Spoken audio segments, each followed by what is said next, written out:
ರಾಜ್ಯದಲ್ಲಿ 25 ಐಪಿಎಸ್ ಅಧಿಕಾರಿಗಳ ವರ್ಗಾವಣೆಯಾಗಿದೆ. ಅಧಿಕಾರಿಗಳನ್ನ ವರ್ಗಾವಣೆ ಮಾಡಿ ಸರ್ಕಾರ ಆದೇಶವನ್ನ ಹೊರಡಿಸಿದೆ. ಲಾಬೂರಾಮ್ ಐಜಿಪಿ ಕೇಂದ್ರ ವಲಯ, ರವಿಕಾಂತೇಗೌಡ ಐಜಿಪಿ ಬೆಂಗಳೂರು ಡಿಜಿ ಕಚೇರಿ, ಇನ್ನ ಎನ್ ಶಶಿಕುಮಾರ್ ಹುಬ್ಬಳ್ಳಿ ಧಾರವಾಡ ಪೊಲೀಸ್ ಆಯುಕ್ತ, ಸೀಮಾ ಲಾಟ್ಕರ್ ಮೈಸೂರು ನಗರ ಪೊಲೀಸ್ ಆಯುಕ್ತರು, ಸಿಕೆ ಬಾಬಾ ಎಸ್ಪಿ ಬೆಂಗಳೂರು ಗ್ರಾಮಾಂತರ ಜಿಲ್ಲೆ, Suman D Pennekar SP BMTF, Yatish N SP Dakshina Kannada ಜಿಲ್ಲೆ, ಮಲ್ಲಿಕಾರ್ಜುನ ಬಾಲದಂಡಿ ಎಸ್ಪಿ ಮಂಡ್ಯ ಜಿಲ್ಲೆ, ಇವರುಗಳನ್ನು ಸೇರಿ 25 ಐಪಿಎಸ್ ಅಧಿಕಾರಿಗಳ ವರ್ಗಾವಣೆ ಆಗಿದೆ. ಈ ನಿರ್ಧಾರ ಸರ್ಕಾರ ತೆಗೆದುಕೊಂಡಿರುವಂತದ್ದು, ಆದೇಶವನ್ನ ಹೊರಡಿಸಿದೆ ಸರ್ಕಾರ. ಬಿ ರಮೇಶ್ ಬಾನೋತ್ ಮತ್ತು ಸುಮನ್ ಡಿ ಪೆನ್ನೇಕರ್ ಎಸ್ಪಿ ಇವರು ಬಿಎಂಟಿಎಫ್ನಲ್ಲಿ, ಯತೀಶ್ ಎನ್ ಎಸ್ಪಿ ದಕ್ಷಿಣ ಕನ್ನಡ ಜಿಲ್ಲೆ, ಇವರ ಜೊತೆಯಲ್ಲಿ ಇನ್ನು 25 ಜನರು.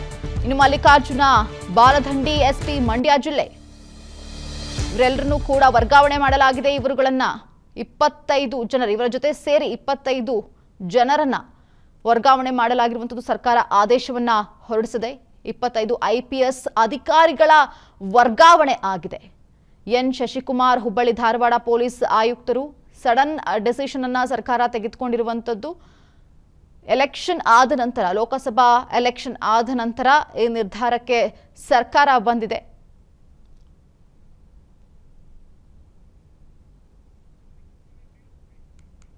ರಾಜ್ಯದಲ್ಲಿ 25 ಐಪಿಎಸ್ ಅಧಿಕಾರಿಗಳ ವರ್ಗಾವಣೆಯಾಗಿದೆ. ಅಧಿಕಾರಿಗಳನ್ನ ವರ್ಗಾವಣೆ ಮಾಡಿ ಸರ್ಕಾರ ಆದೇಶವನ್ನ ಹೊರಡಿಸಿದೆ.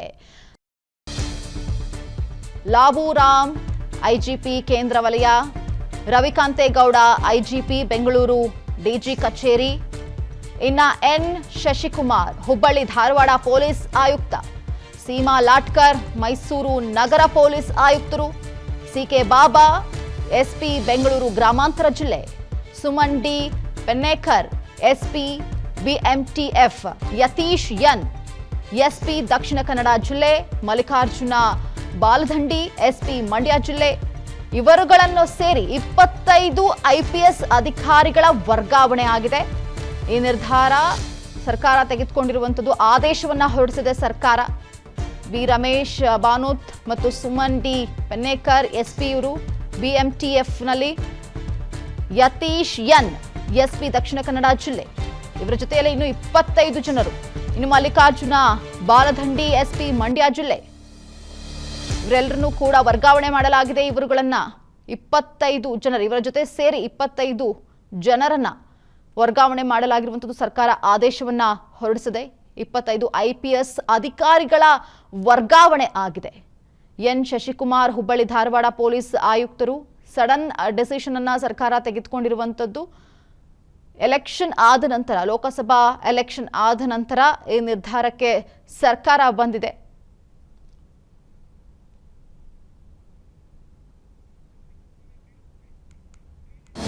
ಅನುಕ್ಷಣದ ಸುದ್ದಿಗಳಿಗಾಗಿ ವಿಸ್ತಾರ ನ್ಯೂಸ್ ಯೂಟ್ಯೂಬ್ ಚಾನೆಲ್ ಸಬ್ಸ್ಕ್ರೈಬ್ ಮಾಡಿ. ಹೊಸ ಸುದ್ದಿಗಳ ನೋಟಿಫಿಕೇಶನ್ಗಾಗಿ ಬೆಲ್ ಐಕಾನ್ ಕ್ಲಿಕ್ ಮಾಡಿ.